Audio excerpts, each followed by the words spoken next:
Hello guys, I went on the Legend of Myth Friday Night Chill stream last Friday, and I went there to discuss politics and gaming and should we keep them out and or can we?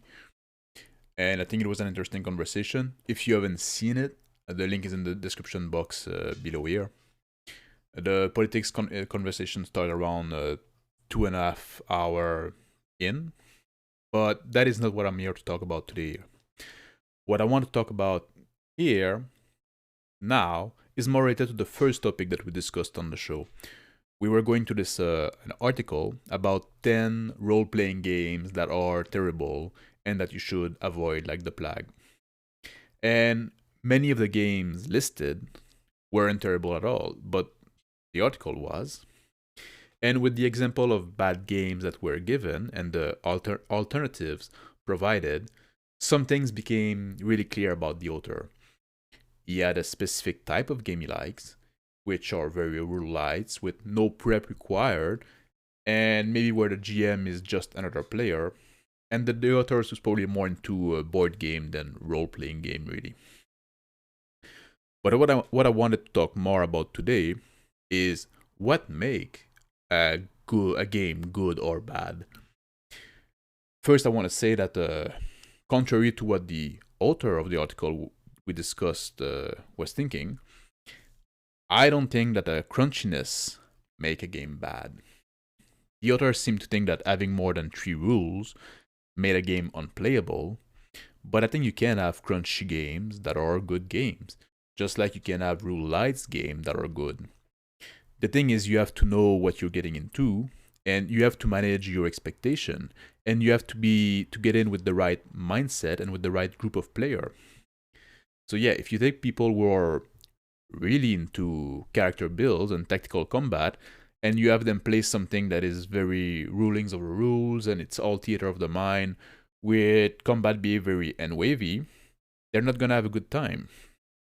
And if you take someone who think that adding two numbers together is hard and way too much math for a game, and you send them into a group of a Pathfinder player, they're gonna have a breakdown.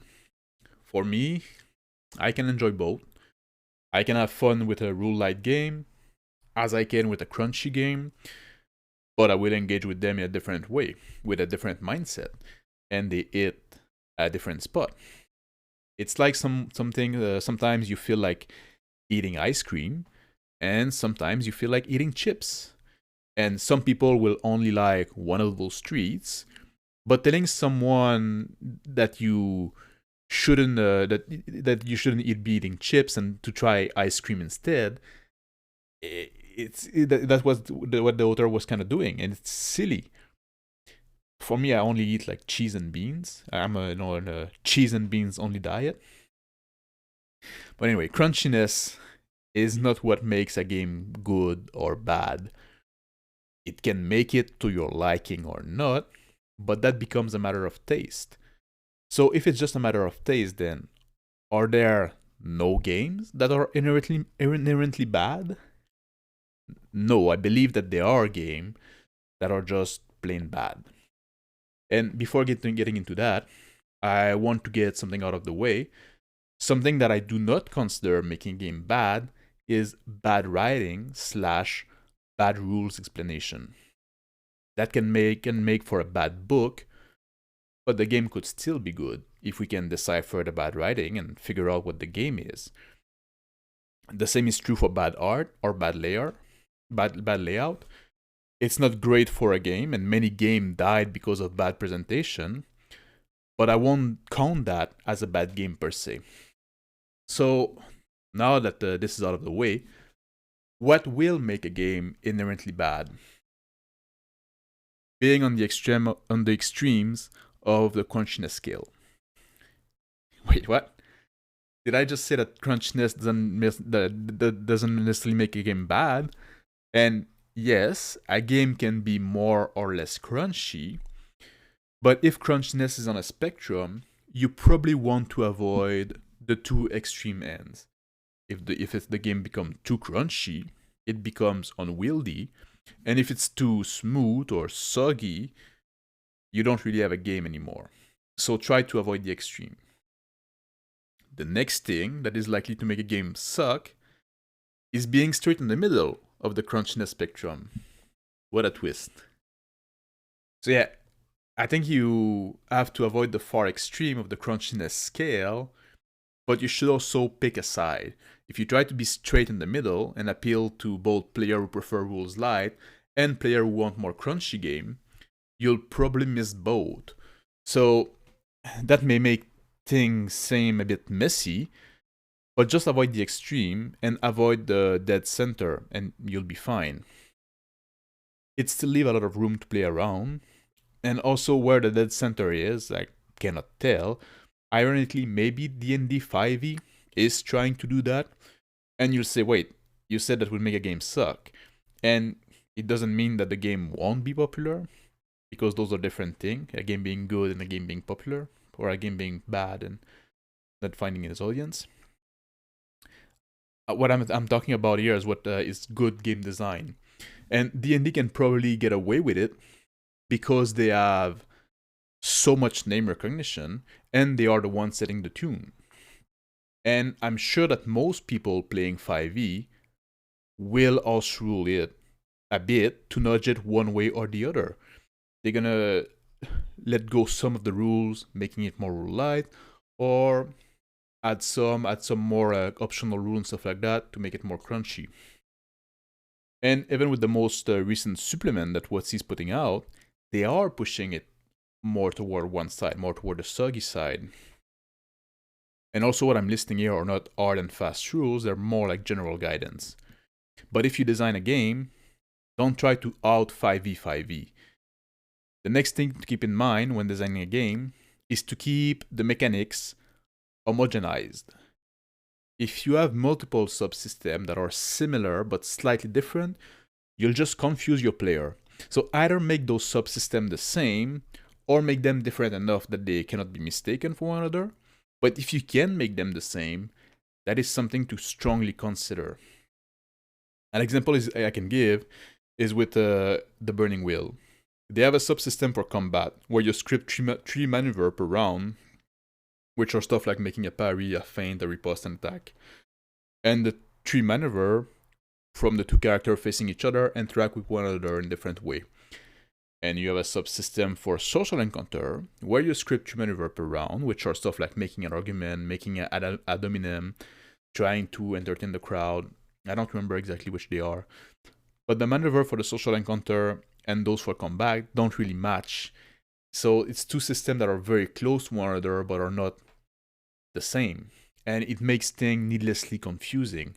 In Torchbearer, which is a game that is based on the Burning Wheel, the 2 subsystems have been homogenized and it makes for a better experience, a better game. The difference between the 2 didn't bring enough to the game to be justified. And this concept of homogenization is applicable for many elements of the game, like modifiers. Don't start going +2 for this and +6 for that, a +5 here. Pick 1 or 2, like a +2 for something that is a small bump, a +5 for something that is a larger bump, and apply that to everything. What you lose in granularity, you'll more than make up for in usability. And this is actually something that D&D 5e did very well at first. When they replaced all the modifier by the mechanic of advantage and disadvantage, that was good design, regardless of if you like it or not. When you start to bring back some modifier for some stuff, you're making the design much more sloppy and much worse. I remember seeing a video of Matt Colville. He was talking about flanking and saying that he thought that flanking should be present in the game, but giving advantage felt like too much. So he just gave it a +2. And this guy called himself a game designer. Should be ashamed. Also, the bonus you get from ganging up on someone opponent, like which is what flanking is in 5e, should be substantial, but anyway. Anyway, try to, as much as possible, to keep the various mechanics homogeneous. And the next thing to consider is keep your rules logical and consistent, but in that I mostly mean logical and consistent amongst themselves. And this is similar to the homogeneity, but I thought it deserved its own point. And what I mean by that is that if you have a rule, for example, for climbing, and a rule for swimming, and a rule for jumping, don't have one work with a D100, and one with a D6, and one doesn't require a roll at all. If all those things are like unusual movement or alternative movement, and they should work in a similar manner, we can recognize a thematic grouping between those.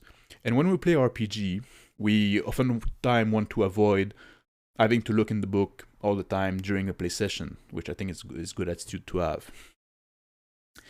So that's where the rulings of the rules come in. But the rules should have some rules to be based upon. So maybe I don't have the rules for swimming in mind, but I know the rules for climbing, so I can kind of make the assumption that it will work in a similar manner and just go with that. If the game is well designed, when we make those educated guesses as to what a rule should be, we should more often than not be close enough as to not really matter. If I made a ruling during the game and go check the rules afterward, and I go, wait, what? The rules could probably have been rethought a bit.